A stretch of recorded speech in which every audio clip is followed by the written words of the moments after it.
Assalamualaikum warahmatullahi wabarakatuh. Pertama-tama marilah kita panjatkan puja dan puji syukur kita terhadap Allah Subhanahu wa taala karena atas nikmatnya kita masih bisa diberikan sehat walafiat sampai detik ini.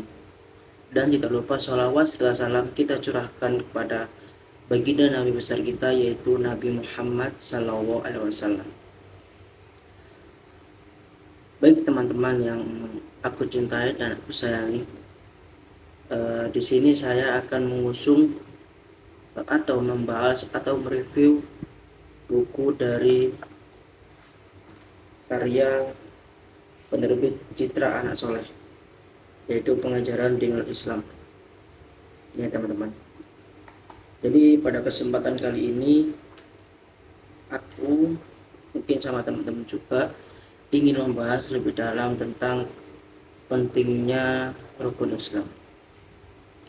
Baik, mungkin yang paling utama, apakah rukun Islam itu?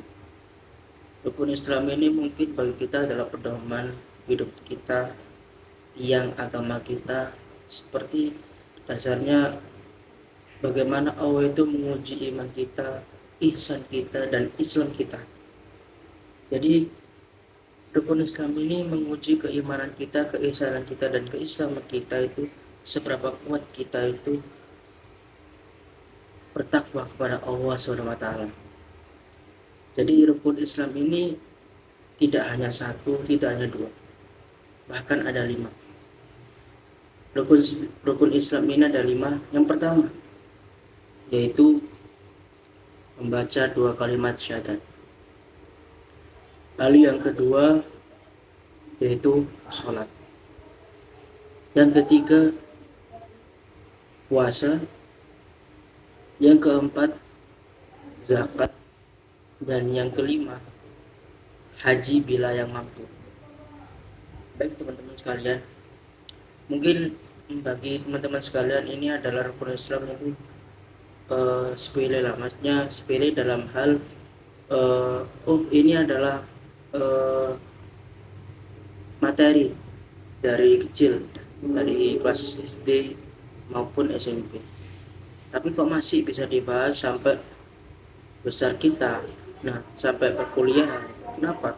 Soalnya rukun Islam ini kadang orang-orang itu dari isinya memang mereka itu tahu, tapi untuk mengamalkannya mereka ini jarang, bahkan tidak pernah. Jangan kita mengetahui orang-orang ini bisa mengamalkan rukun Islam yang ada 5 tersebut. Jadi di sini saya akan menjelaskan lebih dalam lagi. Begitupun juga dengan teman-teman yang mendengarkan video ceramah saya ini, bisa kita mereview bareng-bareng buku ini. Baik, langsung saja ya. Yang pertama yaitu rukun Islam yang pertama yaitu sholat. Yang pertama yaitu rukun Islam yang pertama adalah membaca 2 kalimat syahadat. Baik, membaca 2 kalimat syahadat ini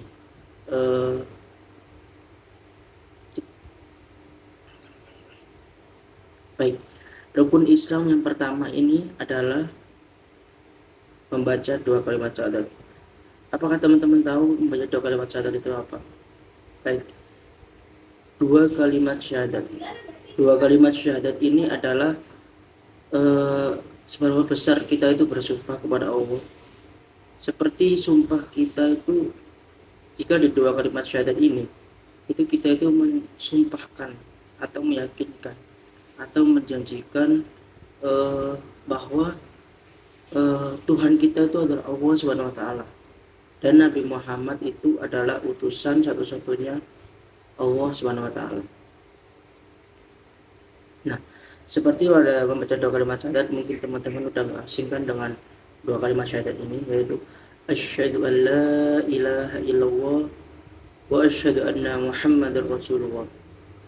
Yang artinya ialah saya bersaksi tiada Tuhan selain Allah, dan saya bersaksi pula Nabi Muhammad adalah utusan Allah.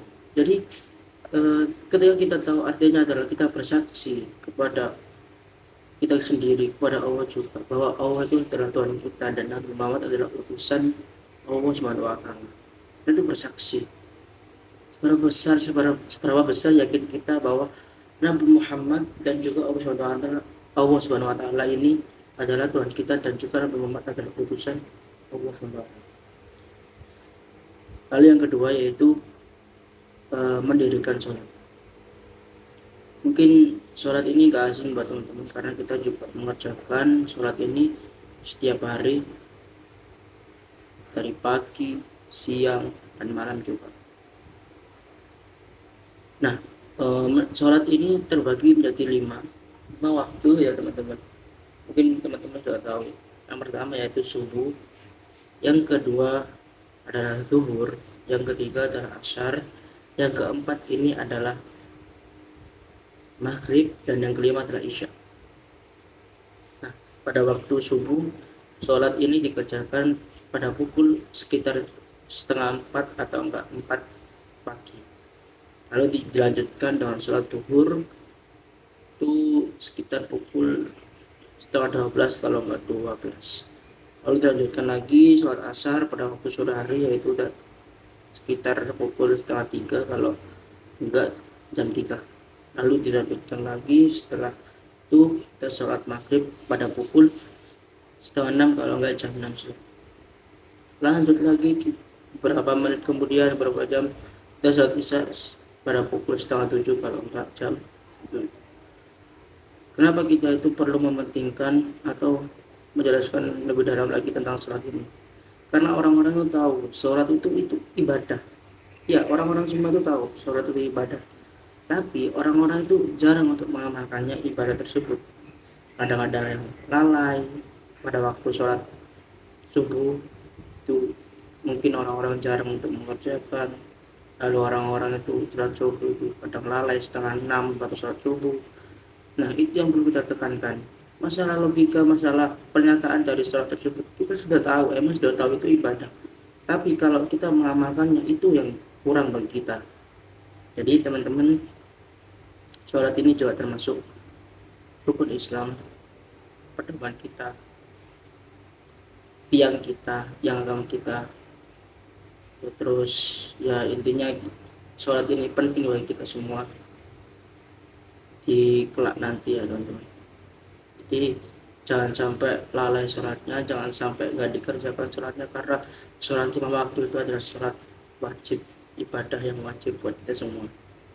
Baik, selanjutnya yaitu kita bergeser ke yang ketiga, menunaikan puasa ya teman-teman. Baik, puasa ini kita itu menahan lapar dan juga haus, dan tidak hanya menahan lapar dan haus juga teman-teman, kita juga menahan hawa nafsu kita. Nah, berpuasa ini adalah setiap muslim ini diwajibkan berpuasa selama 1 bulan penuh di bulan Ramadan. Tujuannya untuk mencapai ketakwaan kepada Allah Subhanahu wa taala. Di antara hikmah berpuasa adalah melatih kesabaran, menumbuhkan rasa empati terhadap orang yang kelaparan, sehingga terdorong hati kita untuk membantu orang yang kurang mampu tersebut. Dan puasa ini teman-teman, kita itu menahan lapar, haus, dan juga menahan hawa nafsu ini dari terbit fajar hingga terbenamnya matahari. Lalu pada buku yang kita review ini, puasa Ramadan ini hukumnya wajib bagi setiap muslim, dan meninggalkan puasa tanpa alasan yang benar adalah dosa yang besar. Kewajiban berpuasa ini tidak hanya bagi umat Islam, tetapi bahkan umat terdahulu juga diwajibkan oleh Allah Subhanahu wa taala untuk berpuasa, hanya saja jumlah harinya yang berbeda. Seperti Allah Subhanahu wa taala berfirman, "Ya ayyuhalladzina amanu kutiba alaikumusyiyamu kama kutiba alal ladzina min qablikum la'allakum tattaqun." Pada Quran surah Al-Baqarah ayat 183 yang artinya, Hai orang-orang yang beriman, diwajibkan atas kamu berpuasa sebagaimana telah diwajibkan atas orang-orang sebelum kamu, agar kamu segala bertakwa. Jadi ini tadi arti dari Quran surat Al-Baqarah 183. Intinya bahwa puasa ini penting bagi kita semua untuk mencapai ketakwaan kepada Allah, teman-teman. Jadi jangan sampai kita itu meninggalkan puasa juga tanpa alasan yang jelas, bahwa itu nanti akan menimbulkan dosa yang besar bagi kita semua. Lalu selanjutnya kita bergeser ke yang keempat, yaitu menunaikan zakat. Zakat ini merupakan kewajiban yang dilaksanakan, yaitu kita itu mengeluarkan harta orang yang memiliki kelebihan. Jadi kita mempunyai harta yang lebih, teman-teman, nggak menutup kemungkinan kita itu berzakat, nggak menutup kemungkinan kita itu berbagi, bersedekah kepada orang yang kurang mampu di sekitar kita. Nah, biasanya mengeluarkan zakat ini dikeluarkan pada bulan Ramadan. Jadi ada contoh dua zakat, yaitu zakat mal dan zakat fitrah. Jumlah zakat fitrah yang wajib diserahkan yaitu 2,5 kg, atau bisa diganti dengan uang yang setara dengan 2,5 kg beras. Jadi zakat fitrah ini kita itu bisa mengeluarkan sebuah barang, sebuah sembako kita, teman-teman, beras salah satunya, itu sebesar 2,5 kg. Tapi jika kita tidak bisa mengeluarkan beras tersebut atau barang yang lain, itu kita bisa mengeluarkan zakat mal yang berupa setara dengan 2,5 kg beras tersebut. Jadi untuk teman-teman yang mempunyai harta yang lebih, kalau bisa pada saat bulan puasa di sini, marilah kita berzakat, marilah kita bersedekah, marilah kita berinfak kepada teman-teman kita, orang-orang di sekitar kita yang kurang mampu, ya teman-teman. Baik, lanjut. Selanjutnya yaitu kita yang kelima, yang terakhir ya teman-teman, yaitu haji bila yang mampu. Haji ini artinya adalah pergi menunaikan ibadah ke Baitullah Mekah pada bulan yang telah ditentukan, yaitu bulan Zulhijjah, teman-teman. Dan ibadah haji ini itu hukumnya wajib seumur hidup sekali bagi orang yang memiliki kemampuan untuk berangkat ke Baitullah. Jadi meskipun ibadah haji ini, teman-teman, yaitu wajib bagi kita semua, tapi ibadah haji ini adalah bagi orang-orang yang mampu untuk pergi ke Baitullah. Jadi jika kita memiliki keuangan yang lebih, kita bisa menunaikan ibadah haji. Jangan buat yang berfoya-foya, teman-teman. Lalu kemampuan yang dimaksud yaitu kesehatan jasmani dan rohani, lalu cukup biaya untuk bekal perjalanan dan sekeluarga untuk menjadi tanggungannya, serta perjalanannya aman. Sebagaimana firman Allah Subhanahu wa taala, "Walillahi 'alan nasi hajjul baiti man istata'a ilaihi sabila." Yang artinya yaitu, dan di antara kewajiban manusia terhadap Allah adalah melaksanakan ibadah haji ke Baitullah, yaitu bagi orang-orang yang mampu mengadakan perjalanan ke sana. Quran Surah Al-Imran ayat 97. Orang yang telah mampu melaksanakan ibadah haji namun tidak melaksanakan bahkan sampai ia meninggal dunia, maka bisa jadi ia mati dalam keadaan Yahudi atau Nasrani.